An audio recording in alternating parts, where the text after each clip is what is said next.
건강하셨습니까? 아멘. 오늘은 남이 내게 띠띠우고 원치 않는 곳으로 이끌어가리라, 이런 제목으로 말씀을 해볼까 합니다. 여기서 띠에 대해서 하가르에 대해서 말씀드릴 거예요. 하가르는 헤트 기멜 렛이거든요. 헤트는 그리스도의 생명의 영이에요. 그죠? 생명의 영이에요.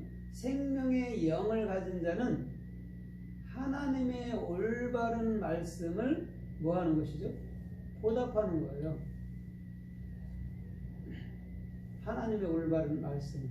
그래서 모든 이들로 하여금 그리스도만 이제는 영이고 그리스도만 생명이고 그리스도만 머리다라고 말씀해 주는 거예요. 사람의 머리가 아니에요. 그죠? 그리스도가 머리예요. 그것을 지금 하가르. 그런데 젊어서는 베드로가 자기 스스로 열심내고 했잖아요. 그런데 나이 먹어서는 주님께서 이제는 남이라고 해서 번역된 게 주님이거든요. 주님이 진리를 띄어서, 그죠? 허리에 진리를 띄어서 그를 주께서 이끄시고 주께서 원하시는 곳으로 인도해 주신다는 거죠. 그것을 말씀해 주고 있어요.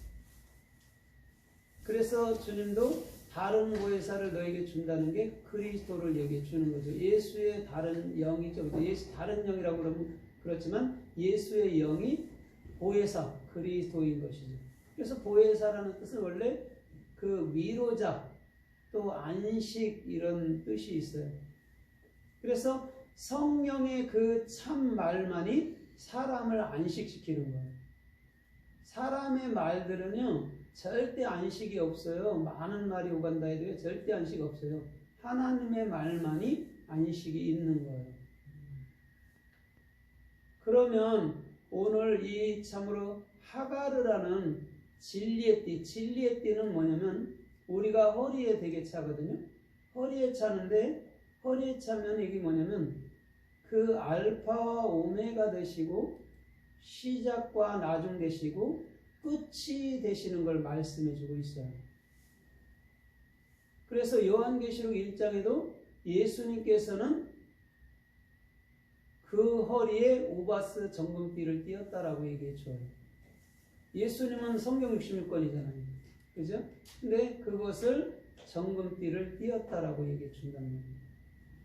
그럼 신구약은 예수님께서 십자가에 돌아가심으로 완성되는 것이고 그 진리의 허리띠는 뱀처럼 쭉 늘어뜨린 그 진리의 허리띠는 반드시 우리에게로 넘어온다라고 얘기해 주는 거예요. 그래서 창세기 마태복음 3장에서도 3장 4절 이하에서도 보면 그 디셉 사람 엘리야가 마지막 선지자라고 얘기하죠. 그런데 마지막 선지자는 예수입니다. 디셉 사람 엘리야가 낙대 털옷을 입고 허리에 가죽띠를 띄었다 그렇게 얘기해줘요. 그 다음에 석청과 메뚜기가 그의 양식이다라고 얘기해 주어요. 그러면 이것 꿀이라는 것도 진리를 말하고 메뚜기라는 것도 뭐냐면 메뚜기라는 것도 다섯째 날에 모든 생물들이 나올 때 그리스도의 생명으로 말미암아 사람이 되는 것을 말해 준단 말이에요. 율법적인 거에서 복음이 되는 것을 메뚜기라고 얘기해 준단 말이죠.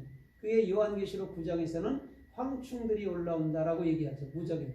우리 마음속에서 황충들이 올라오는데 연기와 함께 올라가는데 그 황충들은 사람들의 행위, 사람들의 열심, 사람들의 생각, 사람들의 자아라는 것이죠. 그것이 죽어야 그리스도의 생명의 말씀으로 우리가 사람 됐다라고 얘기해 주는 거예요. 그걸 베나담 신, 인간 이렇게 얘기해 주는 거예요. 진리를 아는 자들에게. 그래서 그 세례 요한은 그 마지막 엘리야로는 세례 요한은 반드시 진리로 허리띠를 띄어야 된다라고 보는 것이죠. 그래서 이분이 계속해서 세례를 주죠. 그 다음에 세례를 주면서 예수께도 세례를 마지막으로 주는 것이죠. 그때 예수가 죽고 난 이후에 이제는 더 이상 우리가 하는 물세례는 필요가 없게 되는 것이죠. 예수가 죽음으로 끝이 난 것이니까 그래요. 그러면 세례라는 것이 인간의 생각을 멸해버리겠다라는 거예요. 다른 게 아니고.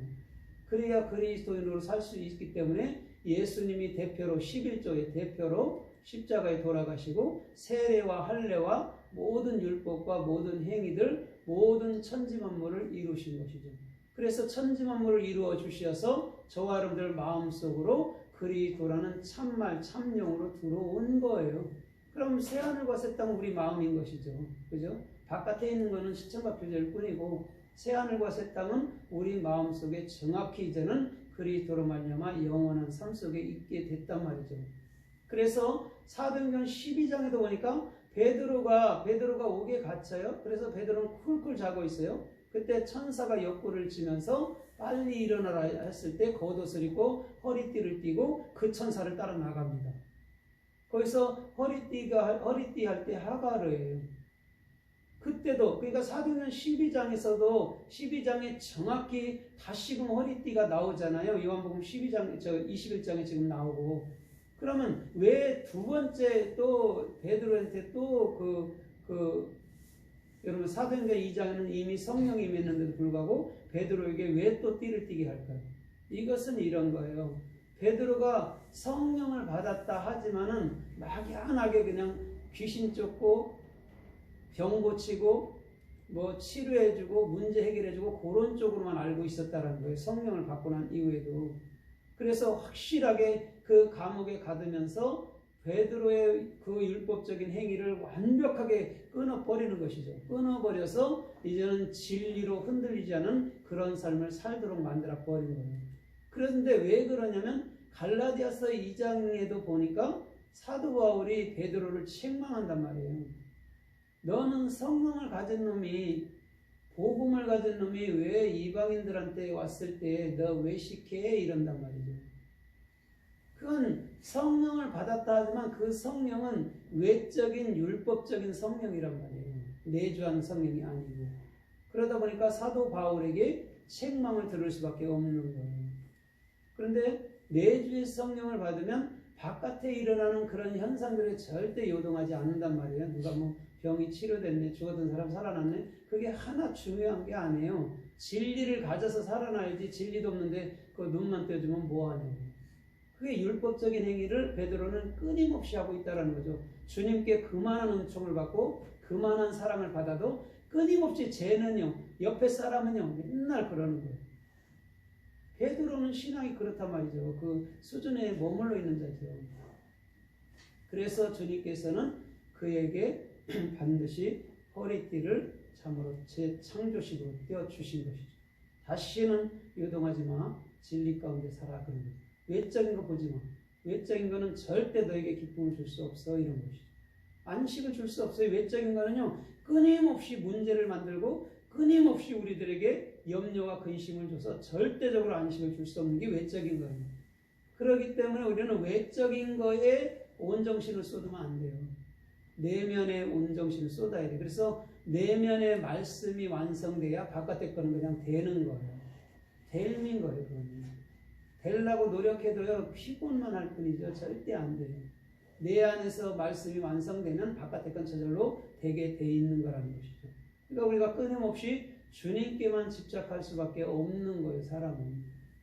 바깥의 거에 집착하면 우리는 넘어진다니까요. 그래서 사도행전 19장 11절로 10절로 11절에도 보니까 사도 바울의 그 그림자만 또 사도 바울의 앞치마만 이렇게 갖다 던져줘도 다 치료가 돼요. 거기서 앞치마가 지금 하갈의 띠예요. 띠. 사울의 앞치마가. 그럼 진리란 말이에요. 진리를 가지고 갈 때 그들이 살아나고 치료되고 해결되고 열매가 된다라는 말을 해주고 있는 거란 말입니다.